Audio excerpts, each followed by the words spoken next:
Friends, hope you all are fine. And as I told you earlier in the previous video, that all of you are required to attempt as much as question you can find from your books, whether from your NCERT books, from your extra books. Okay, questions ये नहीं है कि सिर्फ question पे ही ध्यान दीजिए, जो articles हैं वो क्वेश्चन से भी ज़्यादा इंपॉर्टेंट है, क्योंकि पेपर में जो मार्क्स मैक्सिमम मार्क्स जो चीज़ कैरी करती है वो ये आर्टिकल्स ही हैं जो कैरी करते हैं। तो आज का बहुत ये थोड़ा बड़ा टॉपिक है, इंपॉर्टेंट टॉपिक है, जिससे हम शुरू करेंगे। What are the dynamics of non uniform circular motion? Consider a particle which is moved in a circle. एक पार्टिकल है, मैंने उसे सर्कल में मूव किया। It acquires the angular acceleration. ये हो सकता है कि आपको ये चीज़ थोड़ी अटपटी लगे कि क्या है, कोई चीज़ अगर सर्कल में मूव कर रही है, क्या वो सर्कुलर मोशन नहीं एग्जिबिट कर रही? ये चीज़ उतनी छोटी नहीं है जितनी लग रही है। ये एक बहुत डिटेल्ड कॉन्सेप्ट है। अभी समझने की कोशिश करिए धीरे धीरे धीरे धीरे। अभी ये फर्स्ट स्टेप है, 0 स्टेप है। एक हायर स्टेप पे जाके आप लोगों को ये चीज़ समझ आ जाएगी कि ये एक परफेक्टली एक केस है कि हाँ ऐसा भी होता है। तो इस चीज़ को बहुत मत लीजिएगा कि नहीं सर्कुलर मोशन में एक बॉडी सर्कुलर में मूव कर रही है तो ये थोड़ा कि वो यूनिफॉर्म सर्कुलर मोशन में नहीं है।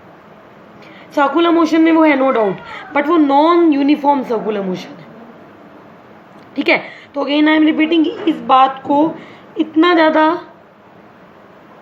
वाइड तरीके से मत लीजिएगा। जब आप लोग स्टेप बाय स्टेप पढ़ेंगे, अभी आपका 0 स्टेप है, तो आपको पता चल जाएगा कि इसकी मेन स्टोरी इसके पीछे की क्या है। Let us consider a particle moves in the circle. The particle acquires angular acceleration. एक पार्टिकल को मैंने सर्कल में मूव किया तो बहुत ऑब्वियस सिचुएशन है कि वो एंगुलर एक्सेलरेशन एक्वायर करेगा। जब वो एंगुलर एक्सेलरेशन एक्वायर करेगा तो वी और ओमेगा चेंज होंगे। V and omega will change. V यानी कि वेलोसिटी, लीनियर वेलोसिटी, ओमेगा यानी कि एंगुलर वेलोसिटी। उस बॉडी की लीनियर वेलोसिटी और एंगुलर वेलोसिटी चेंज होगी। अगेन वेलोसिटी चेंज हो रही है, मोमेंटम चेंज होगा। पी एम वी है, अगर वी कहीं चेंज हो रहा है तो बहुत ऑब्वियस है कि हमारा जो पी है वो भी चेंज होगा। कहीं पर वेलोसिटी में चेंज आ रहा है तो हमारा मोमेंटम भी चेंज होगा।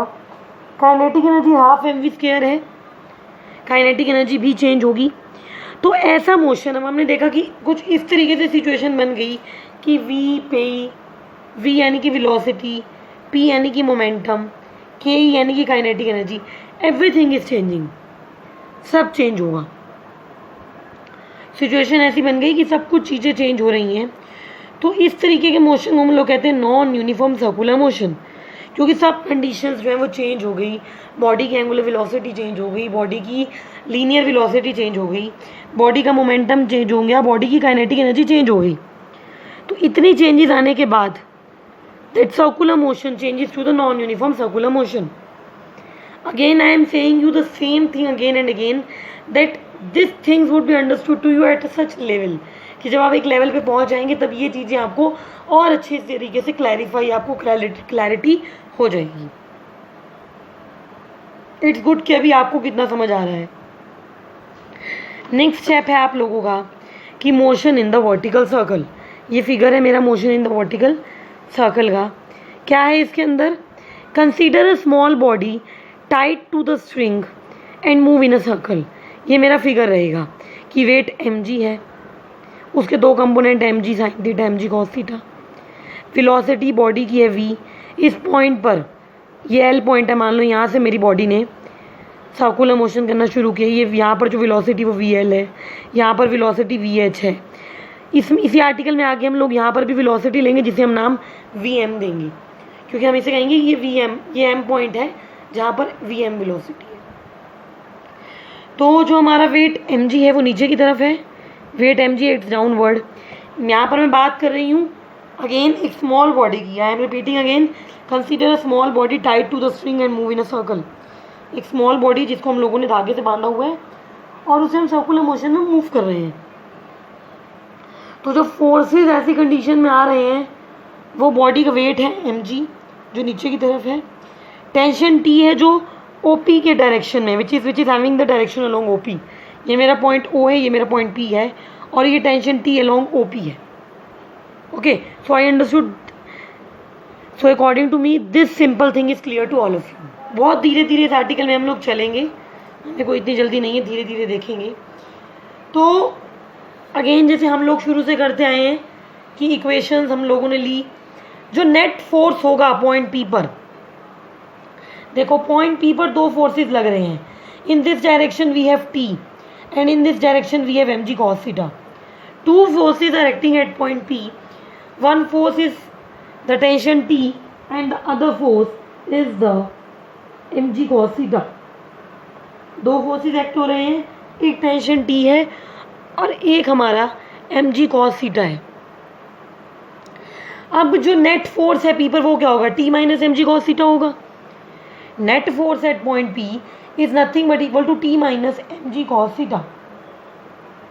अब ये जो नेट फोर्स है, नेट फोर्स जो पॉइंट P पर एक्ट कर रहा है, that is equal which is equal to T minus mg cos theta। This force is going to provide you the necessary centripetal force. यही फोर्स आप लोगों को सेंट्रीपिटल फोर्स प्रोवाइड करेगा। इस फोर्स की वैल्यू कितनी है, T minus mg cos theta, and it would provide you the necessary centripetal force that is mv square by r। तो इस सिचुएशन में टेंशन T की वैल्यू क्या बन जाएगी, mg cos theta plus mv square by r बन जाएगी। Okay, I hope this simple thing is very much clear to you कि टेंशन की वैल्यू बन जाएगी mg cos theta plus mv square by r। अब ये टेंशन मैक्सिमम कब होगा, जब cos theta की वैल्यू -1 होगी। टेंशन मैक्सिमम कब होगा, जब cos थीटा की वैल्यू -1 होगी।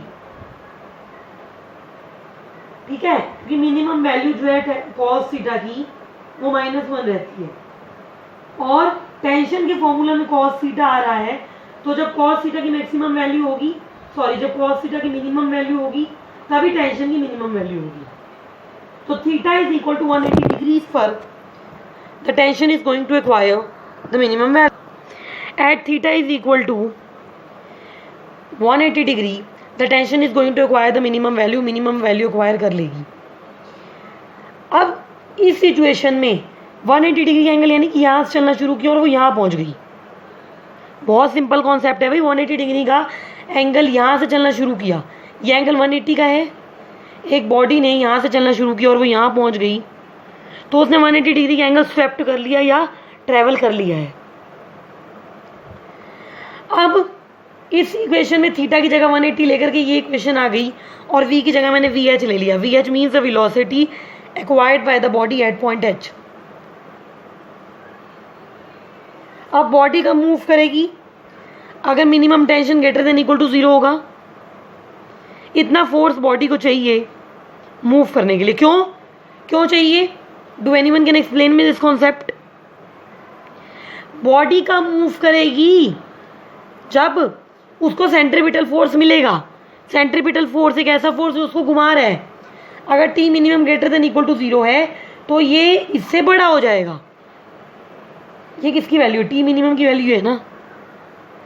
अगर T minimum greater than equal to 0 है तो mv square by r mg से बड़ा हो जाएगा, ये उसके बराबर हो जाएगा। यानी कि तब मेरी बॉडी घूमेगी, सेंट्रीपिटल फोर्स एक्सर्ट करेगी, तो VH की वैल्यू क्या बन जाएगी, greater than equal to √GR। इस तरीके से मिनिमम वैल्यू ऑफ वेलोसिटी क्या बन जाएगी, √GR। क्योंकि मैंने सिचुएशन की कंसीडर की है मिनिमम टेंशन की, ये मिनिमम है। Don't make the things wrong, it is minimum over here. तो टेंशन की जो वैल्यू थी वो mg cos theta plus mv square by r थी। तो इस तरीके से हमने पॉइंट h पर हमारी वेलोसिटी क्या रहेगी, √GR रहेगी। हमारे पॉइंट h पर टेंशन की वैल्यू कितनी रहेगी, this is concern about the point L।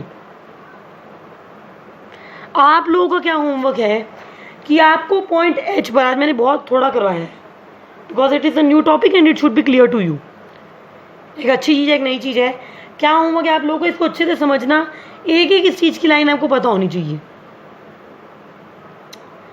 T minimum की वैल्यू आप लोगों को पता होनी चाहिए कि कैसे निकली है। ठीक है, तो यहाँ पर हमने निकाली है velocity at point H and T minimum.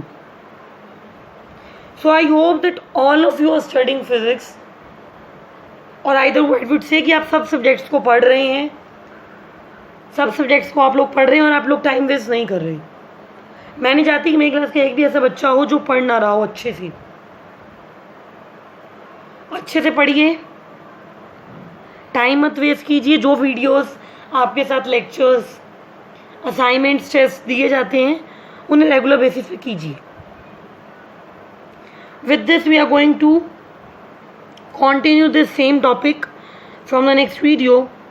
With this, study hard, don't waste your time, be regular with the videos. Thank you.